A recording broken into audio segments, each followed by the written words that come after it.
Год назад мы начали. 20 тысяч человек в России зарегистрировалось за 1,5 года.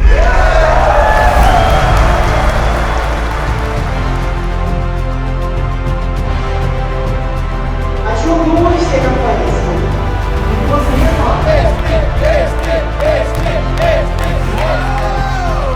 Получать для себя мощность знаний суперпрофессионалов.